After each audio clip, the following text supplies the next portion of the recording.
What do you prioritize more? People liking you or your life's purpose? If you knew you could have everything you wanted if you just believed, would you take the first step or wait another 10 years? Here on the SDR&R podcast, we tackle everything holding us back. Through the years will change, and man, that's just enough to keep these ghosts around those haunted few. But old ties and companions, you and It's such a refreshing song. It's called Old Ties and Companions by Mandolin Orange. And that song, the lyrics aren't exactly literally on point, but the song is about, a journey and kind of letting go. I think that fits with today's episode, where we're really going to get into what I like to call triggers. So this is the trigger episode. Okay, so we need to figure out what a trigger is and understand why a trigger can be so beneficial and actually helpful for you, rather than something that you should be afraid of or necessarily run away from. So simply put, a trigger is something that an occurrence or circumstances that you have a triggered reaction, and your reaction is not reasonably in proportion to whatever those circumstances are. To be really scientific about this, if you have a stimulus, something that occurs, that stimulation should have a reasonable response or reaction from you. But if you are triggered by something, instead of your reaction being reasonable, it is disproportionate given the situation, okay? And you don't need to feel bad about this, because everybody has triggers. All that a trigger is outdated coding in our subconscious. That's all it is. And we talk about subconscious a lot on this podcast, but basically when we're young, we're coding our sort of thoughts and reactions and patterns of being, right?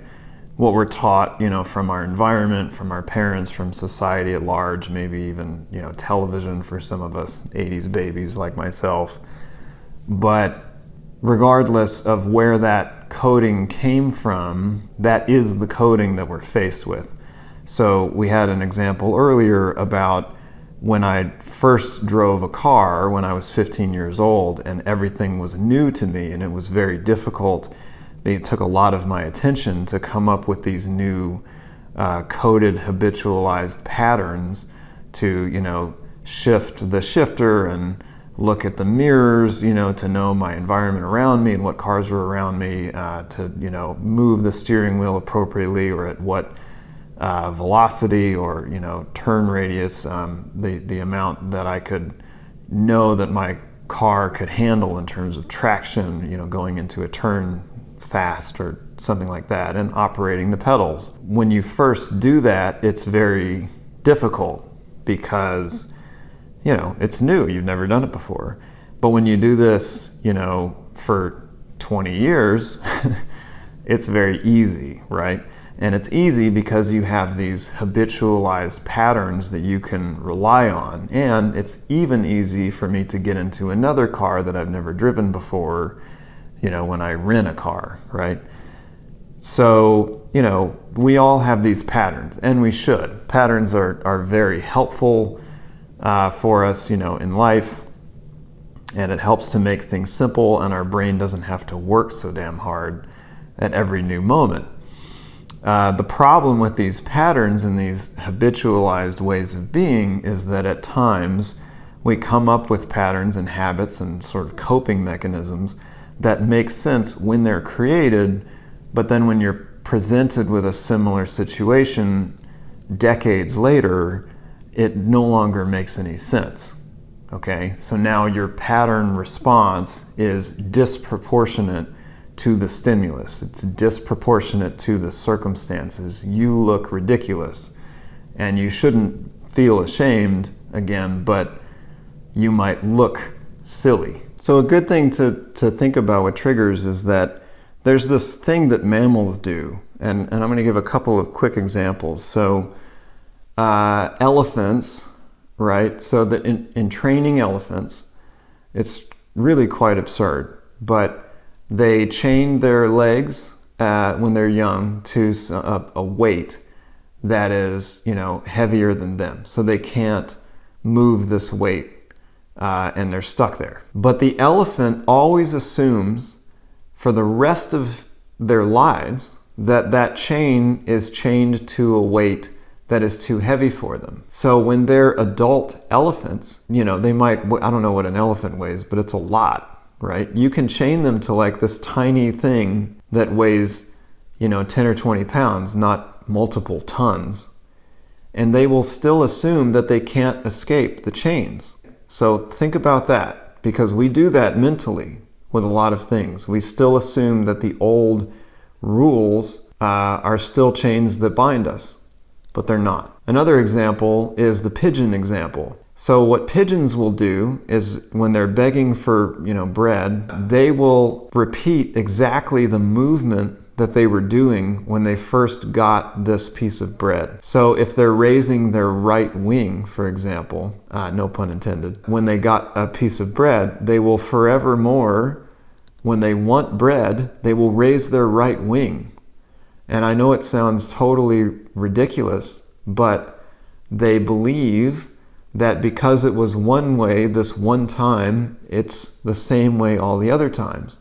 And then that habit gets strengthened by them because, whenever they're trying to get any food or near human beings, they will raise their right wing because they're trying to repeat this. And some of those times they will get food. So then the ratio of times that they got food when they raised their right wing to times when they got food when they were not raising their wing is very small because they're always raising their right wing. Okay, but that obviously doesn't mean that they need to raise their wing all the time, right? So similarly, with you and me, we all have these triggers. We have these patterns and habitualizations of actions and reactions and negative self-talk and, bullshit monologues and sadness and feelings and emotions and all of these things surrounding stuff that doesn't have shit to do with what it used to anymore because the world has changed. You used to be a child, now you're an adult. You used to be dependent, now you're independent. But in order to fully be independent and choose your own life and your own reactions, you have to let go of the chains and you got to put your wing down. Okay, so first I just want to normalize triggers in general because everybody has triggers. You're a human being in the world and we all, for good reason, come up with patterns and habits and ways of living, okay? It's normal to be triggered at times. Nothing to be ashamed of. But second, I want to get into the importance of triggers because what we're going to find is that triggers are actually gold. Triggers it's a gold mine, okay? So everybody has, dreams, I would hope, and hopefully listening to this podcast, you have affirmed your dreams and clarified those dreams and sort of they've crystallized in your mind. So you've defined them, okay? So you know what you want, okay? So if you know what you want, that's wonderful. As you start to move towards what you want, you will notice that you have some triggers that occur. And this again is normal. You have triggers that occur because you have probably been close to the success that you want before. There were probably times in your life when you saw this opportunity for what you're looking for, but you didn't move forward because you were triggered in some way and it did not feel safe for you. Okay?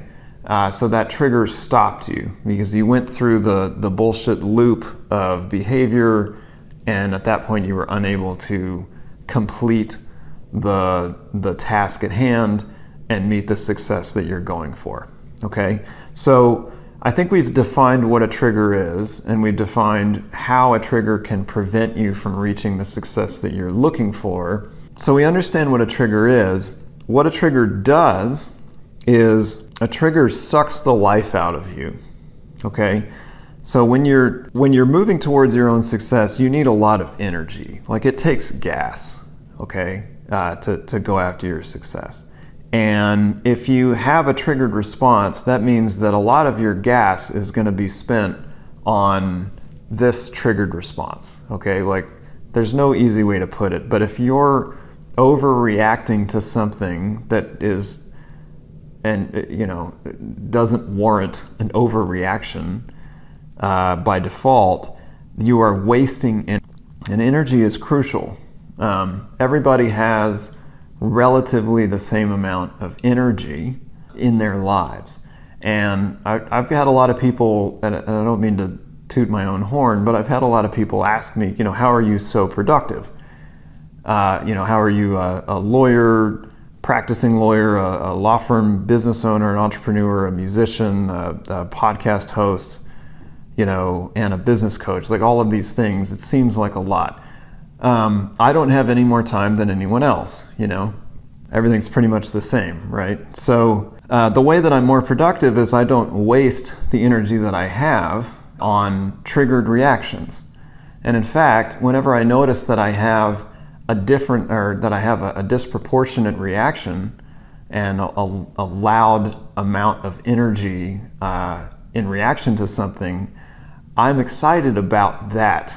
I'm a witness to it. I'm looking at my own sensations. I'm looking at my own emotional body, and I'm thinking to myself, oh, that's fucking interesting. Why would I be, reacting in this way over something this small? Okay, so let me give you like a small example. I used to be what I would call a fat kid. Okay, so I was in second grade. I went to visit my grandparents, and my granddad loved to take me out to fried chicken places. This is in Texas, and like in Texas, if you're a boy that's like 9 years old and you can't down an entire large pizza on your own, like you're not a boy. You have to give away your man card, I guess. So, I was proud of being a husky-sized, kid. And unfortunately, as I went into middle school and things, and kids got more, harsh, that became me being, it wasn't a cool thing anymore that I could down a whole large pizza. It was a shameful thing. So nowadays, even now, 30 years later, if somebody says something like accuses me of eating too much or eating like the wrong foods or something, even just as a light jab, you're right, like just a really light, playful poking fun at me, my reaction is anger, right? I want to like shut that person up and prove them wrong. It's crazy. It is silly. It is ridiculous. My reaction is not at all in proportion to the light, playful jab that my friend is giving me, When I was in 7th grade, I grew my chest early.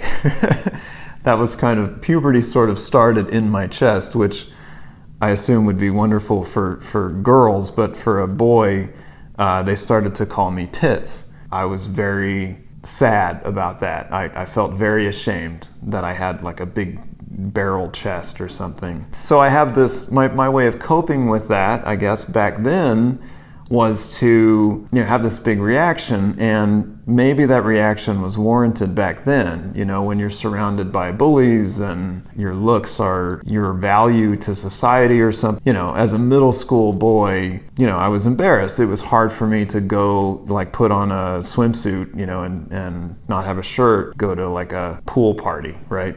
I was worried about the way I looked. So even now, and I should say, and again, I'm not tooting my own horn, but now it would be utterly absurd for me to be triggered by someone poking fun at what I eat.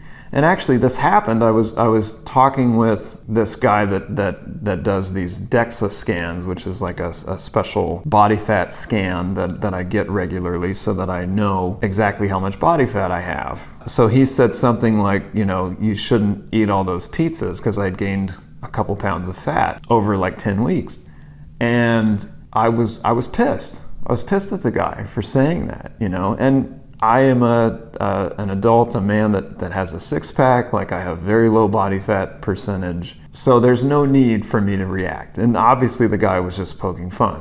Anyway, that trigger held me back, okay? So it sucked the life out of me. It took my energy away from me, such that I had to go through the trigger rather than doing the productive stuff that I really want to do to like bring me to my own success. A lot of people will have triggers about money, and I certainly have in the past. Money's an easy one because a lot of people equate their value with, their bank account, or they get, for them to even discuss money brings up problems in their childhood, where there was accusations, there was, people would get really strange when you talk about money. This is not everybody. Some people are very comfortable talking about money, and as an entrepreneur, I would highly advise that you try to get comfortable talking about money, because you're going to need to a lot.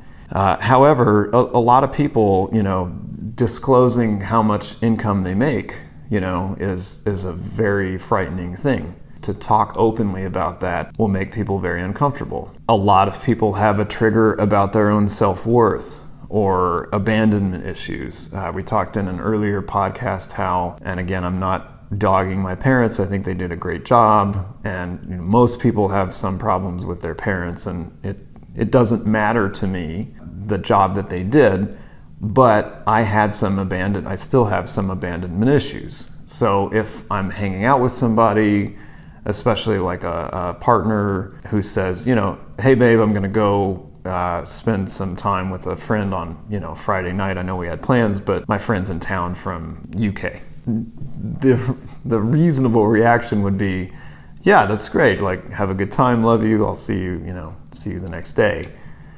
My triggered response though is like alarms going off and everything is freaking out inside, and I'm thinking, danger, danger, Will Robinson.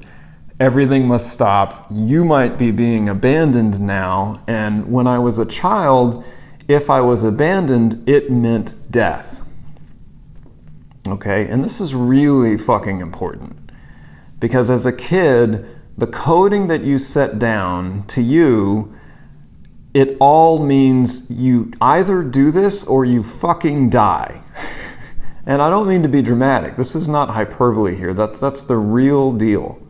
Okay, that's honestly the way the coding is laid down as a child.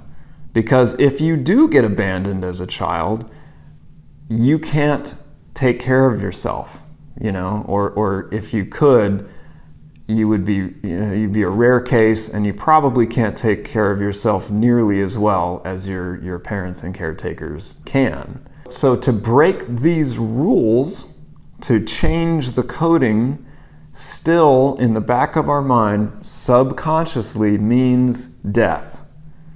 So triggers are really fucking scary. Okay? And that's all right. I understand that it's scary. Okay? I had a big trigger about taking loans out for my law firm.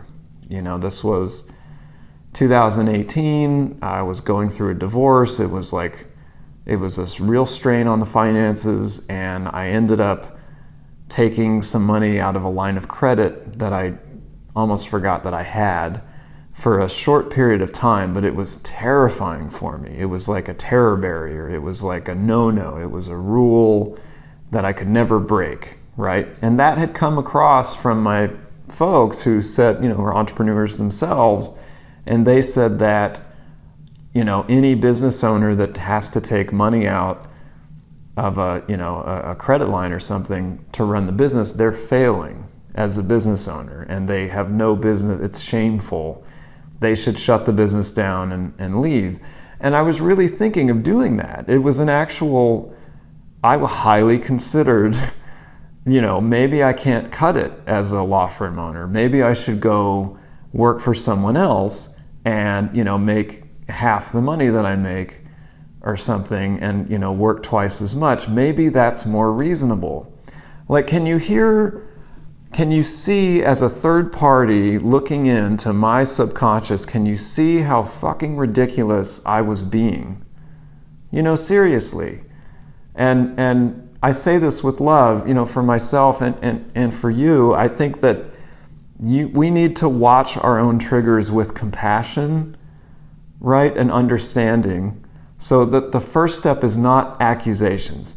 It is silly, it is ridiculous, yes, but, shaming ourselves and guilting ourselves more and more is not going to help anything. That's just going to increase the downward spiral and make it worse, okay? What we really need is compassion first. We need to tell ourselves, hey, it's okay that you have this reaction that is like unreasonable. That's okay. You have that for a reason. When you were a child or whenever you laid down this habitualized pattern of thought and reaction, you needed it. So it was dangerous for me to talk about money, right? It was dangerous for me to expose the fact that, I was like overweight for my age, that got me I was ostracized from my society, which was very scary. I was called out, I was shamed, I was bullied even, right? But now in 2022, I'm safe. I'm safe to talk about money. I'm safe to expose the fact that, I was fat, or even if I, gained a bunch of weight, I would be safe. I'm not going to get bullied. I'm not going to get exiled from my, middle school cultural family and group of friends. I'm not going to get bullied. My life is not at risk, although my subconscious is reacting as if my life is threatened. Does that make sense?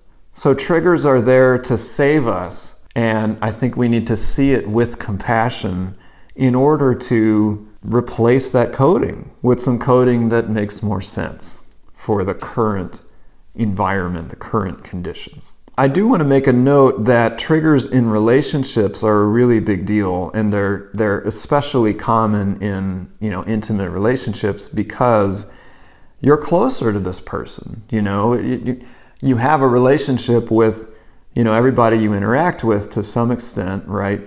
But, the chances of the clerk at, the supermarket is a lot less likely, for me to get triggered by that interaction than for me to get triggered by, my spouse, for example. Not to mention the fact that we have a lot more time spent together, but you're also discussing things that are a lot more meaningful and impactful. It's not just a little tiny transaction where you're buying some milk and bread. It's a big, meaningful thing, like should we have kids or not, right? So I also want to normalize that and just say, hey, it's okay that you're triggered sometimes, and admit humbly that you also get triggered sometimes. So have compassion with your spouse, otherwise you're not going to get anywhere. So triggers happen, okay? Let's just face the facts. So what do you get? Why are triggers great? Fascinating question, Jonathan.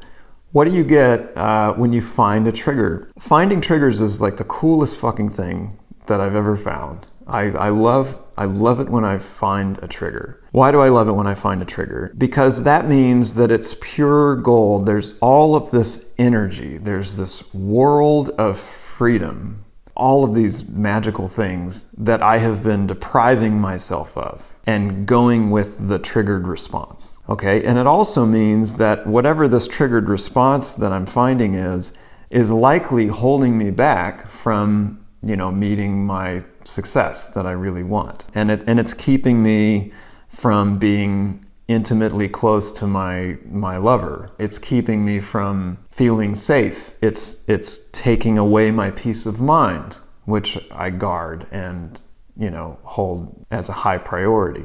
So triggers do all these bad things. And knowing that they were there for a reason many years ago helps. But once we acknowledge that and are compassionate about it, then we get to do the real digging. One of the first steps is to start to, when you locate a trigger, I just say write it down without judgment. I like to keep in my iPhone's little notes, things that trigger me. Okay, so that's just keep it really simple and stripped down. What commercials come on that you cry over? If you cry over it, you're probably suffering from some kind of a trigger.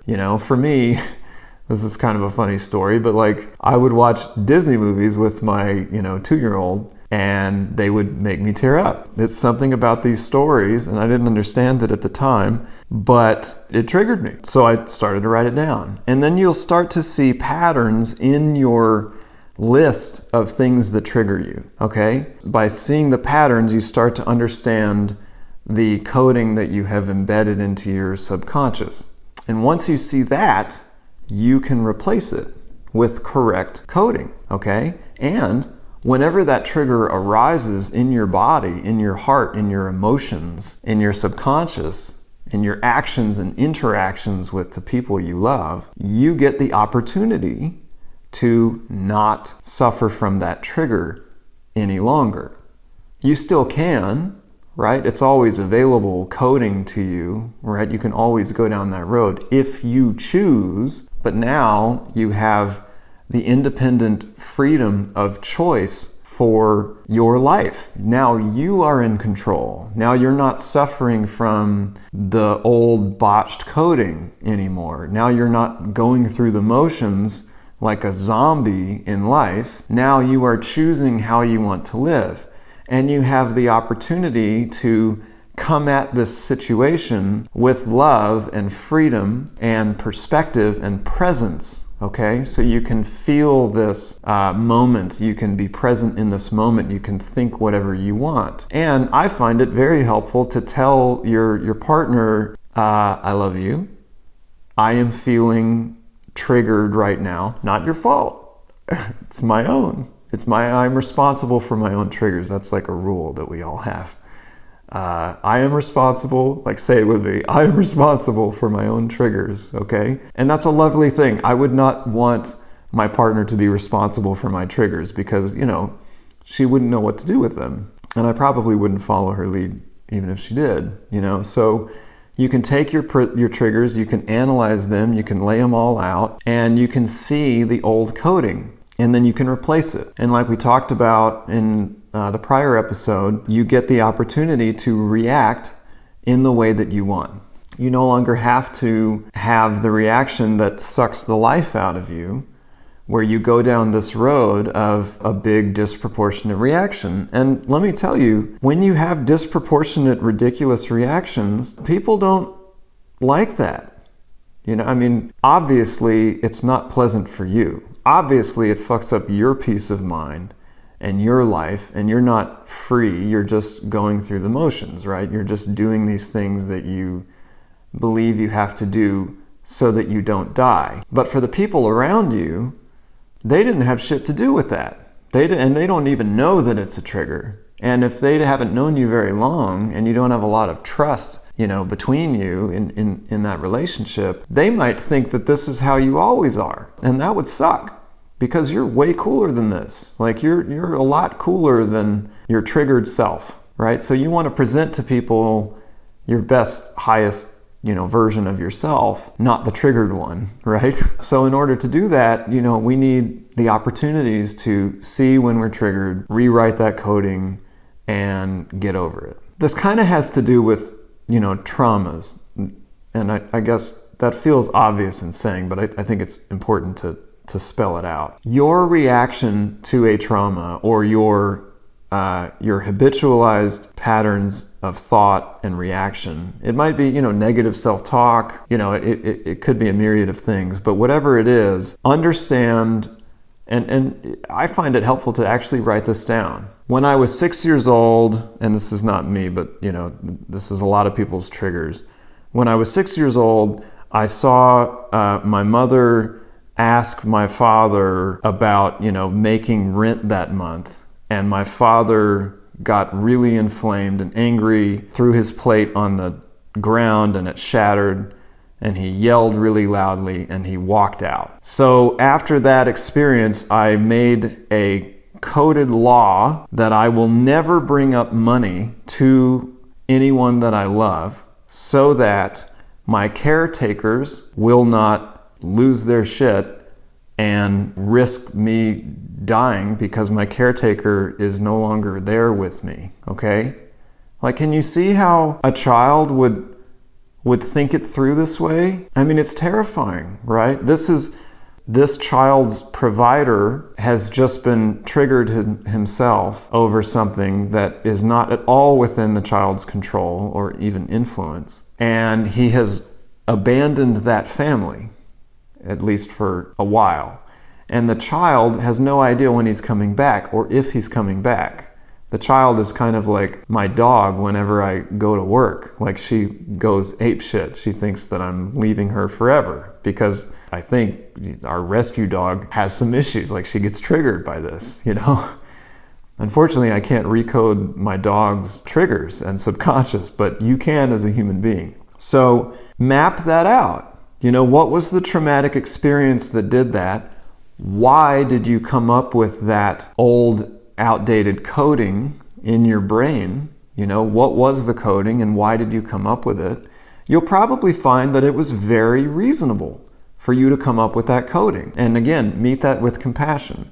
And in realizing that, you will automatically let go of the trigger.